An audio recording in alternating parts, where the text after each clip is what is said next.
ॐ नमः सिद्धेभ्यः। जय श्री ॐ नमः सिद्धेभ्यः।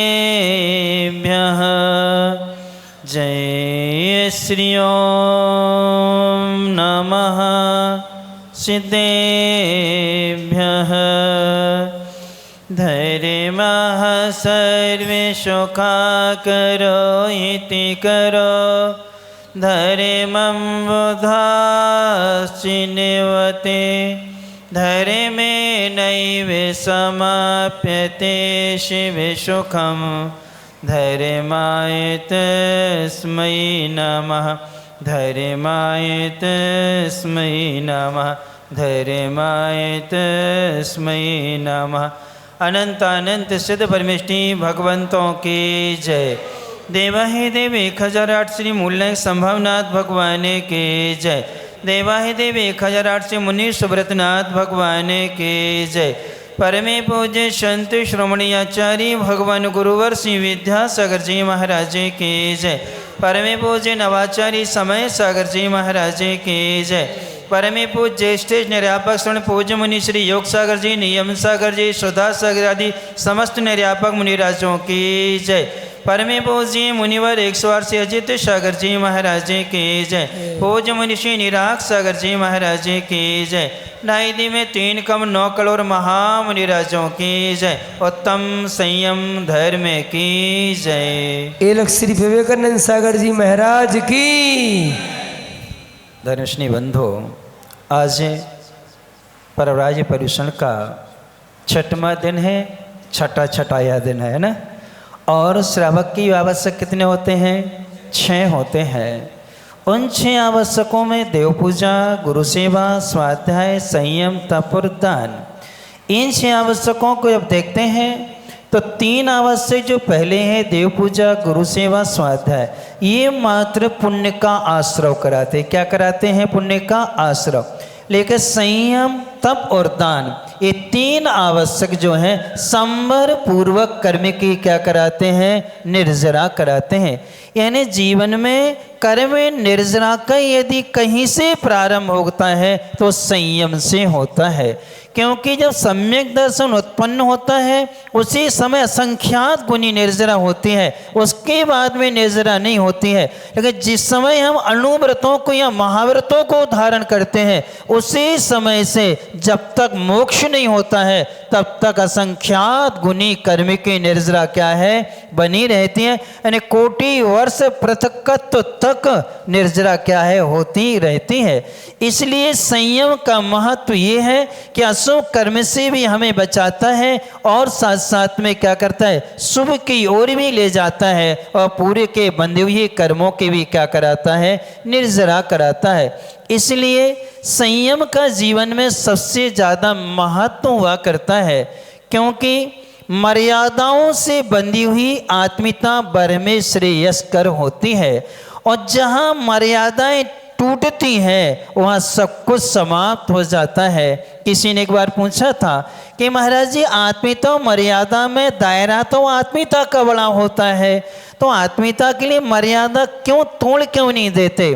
तो उनको उत्तर इतने ही दिया, मर्यादाओं से बंधी हुई आत्मीयता ही श्रेयस्कर होती है। मर्यादा का उल्लंघन करने से तो इस सीता का क्या हुआ था? हरण हुआ था। यदि मर्यादा का उल्लंघन नहीं करती तो कभी उसका हरण नहीं होता। क्योंकि यदि समुद्र अपनी मर्यादा को उल्लंघन कर दे तो निरंतर दुख ही दुख मिल रहा है, सुख मिलता नहीं है। यदि हमारी प्रकृति जो है ये मर्यादा को उल्लंघन करती है तो दुख का कारण होती है। ऐसे हमारा जो स्वभाव है वो मर्यादा में रहने का है, मर्यादा का उल्लंघन करने का नहीं है। आज का जो जीवन है, आज हमें समझना है अपने आप के लिए 4 चीज़ें हमारे जीवन में आती हैं। और वो 4 चीज़ें कैसे आती हैं? क्योंकि जो असंयम है उसके अंतरंगकरण बहिरंगकरण 2 दिए गए हैं। अप्रत्याख्यान कसाय के उदय से असंयम आता है, क्या है? अंतरंग कारण है। लेकिन बहिरंग कारण क्या है? तो असंयम का बहिरंग कारण है पर पदार्थों में कर्तृत्व, भोक्तृत्व, स्वामित्व बुद्धि का होना। यानी जब हमारा पर पदार्थों में कर्तृत्व भाव आता है, उनको भोगने का भाव आता है, अपने स्वामित्व का भाव आता है, हमने तो कमाई है, हमारा ही तो पुण्य है और हमें क्या करना है, इसको भोगना है। तो अपने अपने पुण्य का जिन जिन ने भोग किया है वो सब दुर्गति के पात्र बने हुए हैं, और जिन्होंने अपने अपने पुण्य का त्याग किया है वो सदगति के क्या हैं, पात्र बने हैं। देखो 8 चक्रवर्तियों ने अपने पुण्य का भोग नहीं किया, अपने पुण्य को क्या कर दिया, छोड़ दिया। 3 चक्रवर्ती तीर्थंकर भी थे, कामदेव भी थे, शांतिनाथ, कुंतुनाथ, अरहनाथ, इनके पास में डबल पुण्य, कामदेव वाला पुण्य, तीर्थंकर प्रकृति का पुण्य और चक्रवर्ती का पुण्य, लेकिन ये तीनों इसमें रचे पचे नहीं, इनने भी क्या कर इनका छोड़ दिया। तो आज वो क्या है, मोक्ष को सिद्ध अवस्था को क्या हो गए हैं, प्राप्त हो गए हैं।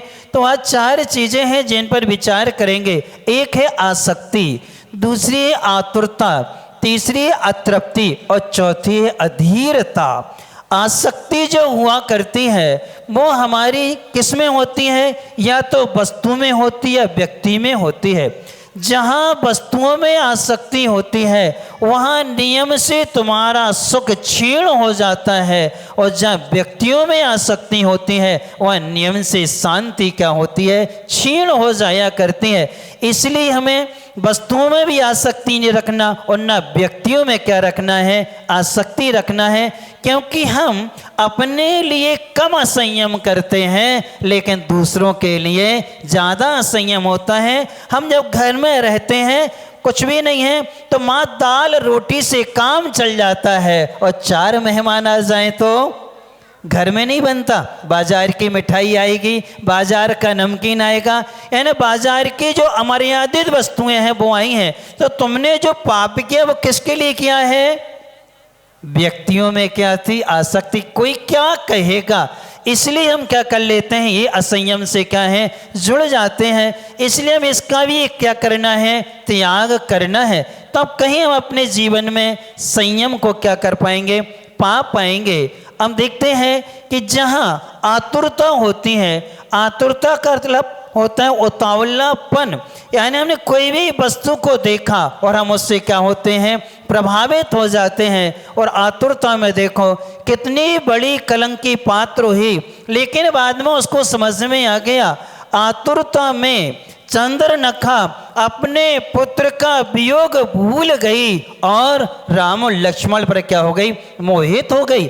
लेकिन राम और लक्ष्मण बहुत समझदार थे, वन में रह करके भी संयम का पालन किया। उस समय उसने उसकी आतुरता का, उसके निवेदन को क्या कर दिया, रिजेक्ट कर दिया, अर्थात उसने स्वीकार, दोनों ने स्वीकार नहीं किया, तो वो अपमानित हो गई। इसलिए उसको क्या कहा जाता है, सूपनखा कहा जाता है, नकटी कहा जाता है, क्योंकि उसने निवेदन किया और उन्हें क्या कर दिया, नकार दिया। तो आतुरता से बचने के लिए संकल्प शक्ति का होना अनिवार्य है। जहाँ संकल्प होता है वहाँ कोई कितना भी निवेदन करे हम कभी भी गलती कर नहीं सकते हैं, ये संकल्प होना जरूरी है। तीसरी अतृप्ति, यानी जो भोग होते हैं भोगों से आज तक कोई तृप्त नहीं हुआ है, अर्थात जब भी तृप्त होगा तो त्याग से ही तृप्त होता है। किससे, गड्ढे 2 होते हैं, एक गड्ढे में तो मिट्टी कूड़ा करकट आदि क्या है भर देते हैं, वो भर जाएगा, लेकिन तृष्णा का गड्ढा, तृष्णा की खाई खूब भरी पर रिक्त की रिक्त रही। अनादि काल से हम कितने भोगों को भोगते आ रहे हैं, क्या कभी हम तृप्त हुए हैं, क्या कभी इनसे तृप्ति नहीं मिलती है। इसलिए हमारे लिए इन वस्तुओं का त्याग ही कर देना चाहिए जिनसे हमारी परिवार की मर्यादा को उल्लंघन हो, जिससे हमारी समाज की मर्यादा को उल्लंघन हो, जिससे हमारे गौरव में क्या हो, बट्टा लगे, अर्थात जिससे हमारे कुल में कलंक लगे। उन सारी प्रवृत्तियों का, तृष्णाओं का क्या करना चाहिए, त्याग कर देना चाहिए। फिर इसके बाद में आती है अधीरता। अधीरता का मतलब क्या होती है, ये बहुत ज़्यादा क्या है, धैर्य नहीं होना, यानी कि अधीरता हमें नहीं करने योग्य कार्य भी क्या है, करा देती है। चाणक्य एक बार वन में भटक गए थे, भूख लगी थी, एक झोपड़ी थी। उस झोपड़ी में जैसे ही माजी ने उनको भोजन कराया, खिचड़ी परोस के दे दी, और जैसे ही आतुरता में आए, इनने हाथ कहाँ डाल दिया, बीच में डाला। खिचड़ी गर्म थी तो हाथ जल गया और खाने में भी लगी। तो माँ ने कहा यही मूर्खता तो चाणक्य कर रहा है। कौन कर रहा है? यही मूर्खता कौन कर रहा है? चाणक्य। रखे वो पहचानते नहीं थे कि चाणक्य हैं, तो वो रुक गए। माँ, चाणक्य क्या मूर्खता कर रहा है, वो तो बहुत विद्वान है। नहीं बेटा, उसके लिए तो ये करना था कि जैसे ये खिचड़ी है, तुम किनार से थोड़ी थोड़ी खाते तो क्या है, वो ना हाथ जलता और ना कुछ होता। क्योंकि किनार की खिचड़ी क्या होती है, ठंडी होती है, तो किनार से खाते तो खाने में आ जाती। ऐसे उसको छोटे छोटे गांव किनारे के क्या करने थे, सीमा के, उनको जीतना था, उनको अपना बना लेता। तब फिर क्या करता, वो मगध पर आक्रमण कराता तो क्या मिल जाती। देखो, एक आतुरता में उनके लिए क्या मिल गया, बोध मिल गया। चाणक्य ने अपना परिचय फिर भी नहीं दिया, हाथ जोड़ करके उस माँ को गुरु मान लिया कि देखो, बड़ी बड़ी पुस्तकों से जो ज्ञान नहीं मिलता है, एक अनुभवी माँ ने हमें क्या कर दिया, पाठ सिखा दिया। इसलिए आतुरता में कभी भी अपनी मर्यादाओं को छोड़ना नहीं चाहिए, क्योंकि आतुरता जो होती है क्षणिक होती है, लेकिन मर्यादा को उल्लंघन का जो दुख है वो कई भवों तक हमें क्या है, भोगना पड़ता है। इसलिए हम इस आतुरता का भी क्या करें, छोड़ने का प्रयास करें।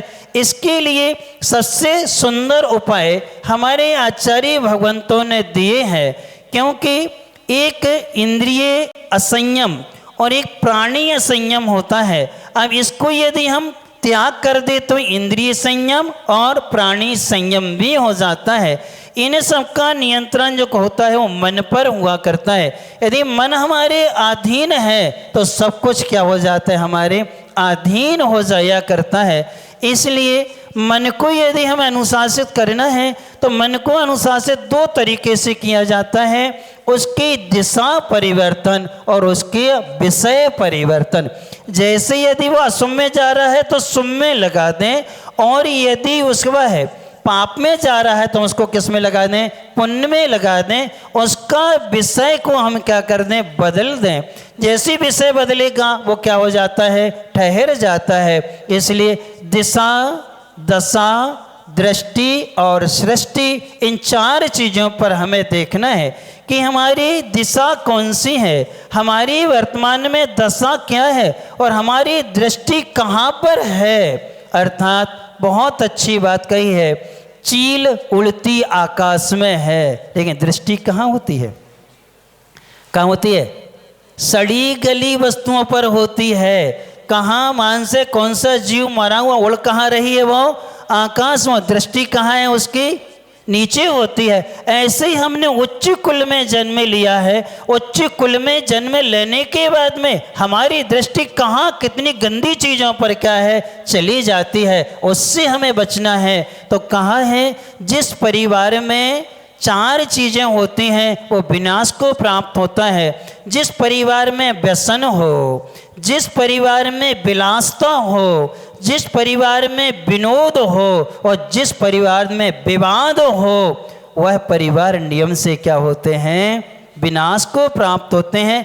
व्यसन आ जाए, विलासता आ जाए, फिर विनोद यानी हंसी मजाक आ जाए और फिर विवाद आ जाए, ये चीज़ें जहाँ होती हैं उस परिवार में कभी भी शांति नहीं होती है। और जिस परिवार में विवेक होता है, कैसे जीना है, कैसे रहना है, ये विवेक जहाँ होता है, जहाँ विनय होती है, जहाँ व्रत होते हैं और जहाँ विश्वास होता है, वह परिवार नियम से गौरव का क्या बनता है, पात्र बनता है। अर्थात जहाँ विवेक हो, विनय हो, व्रत और विश्वास हो, वो नियम से सम्मान का क्या होता है, पात्र हुआ करता है।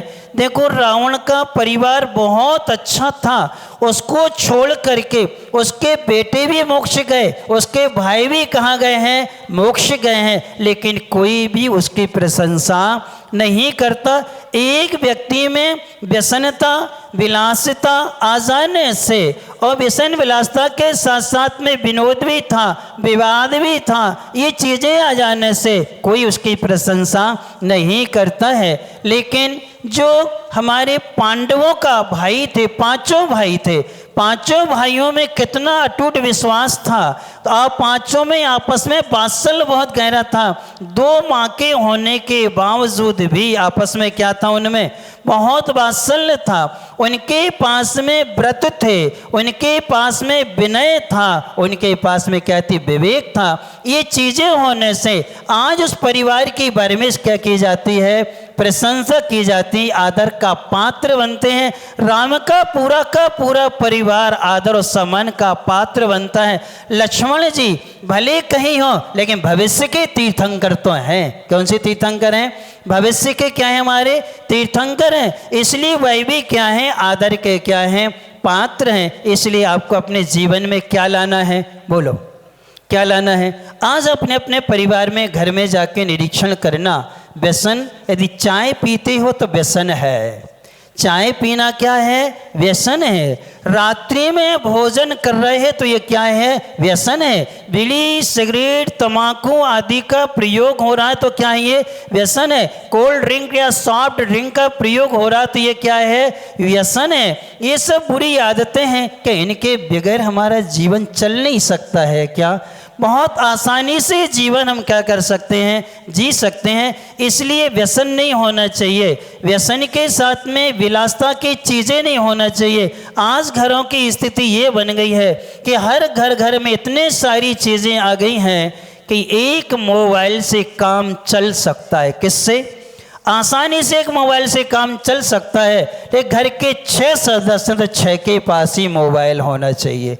और मोबाइल 1-2 हज़ार वाला नहीं होना चाहिए। कैसा होना चाहिए, 25-30 हज़ार वाला, 50 हज़ार से कम का मोबाइल नहीं होना चाहिए। क्या ये बताओ, 10 हज़ार के मोबाइल में और 1 लाख के मोबाइल में अंतर क्या है। 1 हज़ार वाले मोबाइल में और 1 लाख वाले में अंतर क्या है। लेकिन स्टेटस चाहिए, हमारा दिखावा चाहिए, हम उससे काम चला सकते हैं। लेकिन क्या चाहिए हमारे लिए, दिखाने। कितना बड़ा असंयम है, हम कितना पाप का क्या कर रहे हैं, संचय कर रहे हैं। इसलिए यदि अपने जीवन को अच्छा बनाना है तो 2 सूत्र याद रख लो। सबसे पहला सूत्र है, जो जीवों को क्या बनता है, बाधक और घातक बनता है। क्या, जो जीवों को बाधक और घातक बनता है वो नरक का पात्र बनता है। और जो जीवों को बाधक और घातक नहीं बनता है वो साधक होता है, वो स्वर्ग का और मोक्ष का क्या होता है, पात्र होता है। इसलिए हम किसी के लिए ना बाधक बने और ना घातक बने। और दूसरा है याचना और यातना से बचना है तो यत्नाचार का पालन प्रारंभ कर दो, तुम याचना से बच जाओगे और यातना से भी बच जाओगे। यत्नाचार का मतलब है संयमित जीवन जीना हम क्या कर दें, प्रारंभ कर दें। आचार्य जी का प्रवचन सुना, डोंगरगढ़ का प्रवचन था, इतना अच्छा लगा कि उन्होंने एक शब्द में कह दिया, जब कोई एक जीव संयम को धारण करता है तीनों लोकों में चारों गति के जीवों को आनंद आ जाता है। क्या आता, उनको आनंद आता, खुश हो जाते हैं कि चलो कम से कम इसने आज संयम ले लिया, हम सबका घात तो क्या है, बच जाएगा। नारकी भी खुश होते हैं कि चलो कम से कम एक को दुख तो नहीं देंगे, कम से कम वो यहाँ के दुख तो नहीं देगा। क्या बन गया, संयमी बन गया। स्वर्ग के देव खुश होते हैं, चलो एक धर्मात्मा यहाँ आ रहा है, हम लोगों का धर्म ध्यान करेगा। मनुष्यों को सुख होता है, तिरंचों को सबसे ज़्यादा आनंद आता है। अब ये संयमी बन गया है, अब इससे मेरे लिए कोई खतरा नहीं है, मेरे प्राणों का वियोग नहीं होगा, इतना आनंद आता है। इसलिए अपन सब अपनी समाज में रहते हुए अपनी मर्यादाओं में रहते हुए अपन पारिवारिक मर्यादा, सामाजिक मर्यादा और राष्ट्रीय मर्यादा और आत्मिक मर्यादा को उल्लंघन ना करते हुए सही में जीवन जीते हुए अपने जीवन को अच्छा मंगलमय बनाए। इन्हीं भावना से बोले परम पूज्य संत शुणी आचार्य भगवान गुरुवर श्री विद्यासागर जी महाराज की जय। हो जो मुनि से अजित शाह जी निराग सागर जी महाराज की जय। एलक श्री विवेकानंद सागर जी महाराज की जय। अब हम चलते हैं ऐसी महान विभूति की चरणों में जो कि वात्सल्य मूर्ति है, प्रसम मूर्ति है, समता के धनी है और लगभग 30 वर्षों से आचार्य